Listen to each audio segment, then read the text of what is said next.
इस वीडियो में टाटा पंच और मारुति सुजुकी स्विफ्ट का फुल डिटेल कंपैरिजन करके आपको बताऊंगा कि आपको इन दोनों में से कौन सी गाड़ी को लेना चाहिए, एक हैचबैक को या फिर एक माइक्रो एसयूवी को। और इन दोनों गाड़ियों की प्राइस भी एक दूसरे से काफी ज्यादा सिमिलर है। तो सबसे पहले बात कर लेते हैं इन दोनों ही गाड़ियों की डायमेंशंस के बारे में। तो पंच की लेंथ स्विफ्ट की लेंथ से 18 mm कम है, पंच की विड्थ 7 mm ज्यादा है स्विफ्ट की विड्थ से, पंच की हाइट 85 mm ज्यादा है स्विफ्ट की हाइट से, और पंच का व्हील बेस 5 mm कम है स्विफ्ट के व्हील बेस से। डायमेंशंस के आधार पर देखें तो लेंथ विड्थ और व्हील बेस में ज्यादा डिफरेंस नहीं है, लेकिन हाइट की बात करें तो पंच की हाइट काफी ज्यादा है। वहीं पर अगर बूट स्पेस की बात करें तो पंच में आपको 366 लीटर की जबरदस्त बूट स्पेस मिलती है, जबकि स्विफ्ट में आपको 268 लीटर की बूट स्पेस मिलती है। लगभग 100 लीटर कम बूट स्पेस आपको स्विफ्ट में मिलती है। वहीं पर अगर ग्राउंड क्लियरेंस की बात करें तो पंच में आपको 187 mm की जबरदस्त ग्राउंड क्लियरेंस मिल जाती है, जबकि स्विफ्ट में आपको 170 mm की ही मिल पाती है। अब बात कर लेते हैं दोनों ही गाड़ियों के इंजन के बारे में। तो दोनों ही गाड़ी में आपको सिर्फ पेट्रोल इंजन मिलते हैं।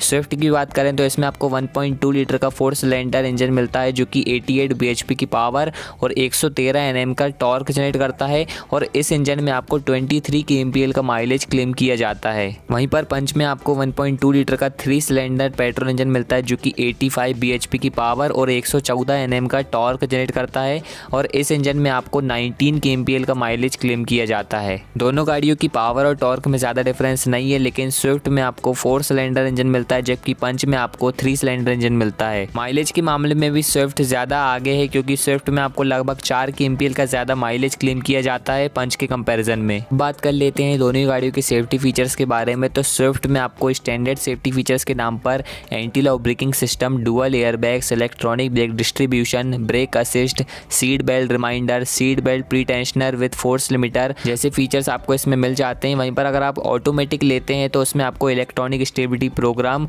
और हिल होल्ड असिस्ट जैसे सेफ्टी फीचर्स भी मिल जाते हैं।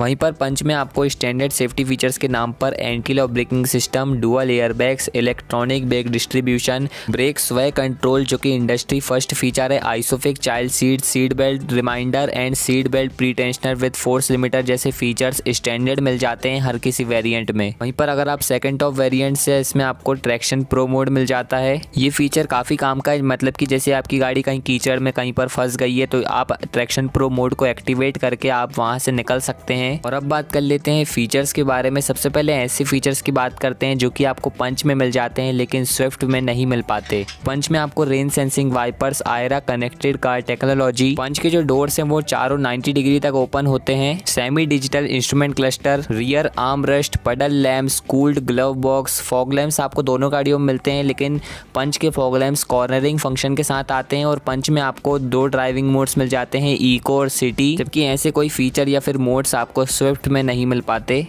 अब बात करते हैं ऐसी फीचर्स के बारे में जो कि आपको स्विफ्ट में मिल जाते हैं लेकिन पंच में नहीं मिल पाते। तो इसमें आपको ऐसे 2 ही फीचर्स मिलते हैं। पहला है 60-40 स्प्लिट, आपको पीछे सीट्स मिल जाती हैं। दूसरा है स्विफ्ट में आपको ड्राइवर साइड वाली ऑटो पावर विंडो मिल जाती है। तो ये 2 ही फीचर्स थे जो कि आपको स्विफ्ट में मिल जाते हैं लेकिन पंच में नहीं मिल पाते। तो आप देख सकते हैं कि स्विफ्ट फीचर्स के मामले में पंच से कितनी ज़्यादा पीछे है। इसके अलावा आपको पंच में 16 इंच के डायमंड कट अलॉय व्हील्स मिलते हैं, जबकि स्विफ्ट में आपको 15 इंच के अलॉय व्हील्स मिलते हैं। अब बात कर लेते हैं वारंटी ऑफर के बारे में। तो स्विफ्ट में आपको 2 साल 40,000 किलोमीटर तक की वारंटी मिलती है, कि टाटा की गाड़ियों में आपको 2 साल तक या फिर 1 लाख किलोमीटर की वारंटी मिल जाती है। अब बात कर लेते हैं दोनों ही गाड़ियों की प्राइसेस के बारे में। तो सबसे पहले स्विफ्ट की बात करते हैं। तो स्विफ्ट आपको ऑन रोड प्राइसेस के हिसाब से 6.81 लाख रुपीज़ से शुरू होकर 10.04 लाख रुपीज़ तक की मिल जाती है। वहीं पर अगर टाटा पंच की बात करें तो ये आपको ऑन रोड प्राइसेस के हिसाब से 6.40 लाख रुपीज़ से शुरू होकर 10.53 लाख रुपीज़ तक की मिल जाती है। तो आप देख सकते हैं कि स्विफ्ट का बेस मॉडल अल्ट्रोस के बेस मॉडल से ज़्यादा महंगा है, जबकि अल्ट्रोस का टॉप मॉडल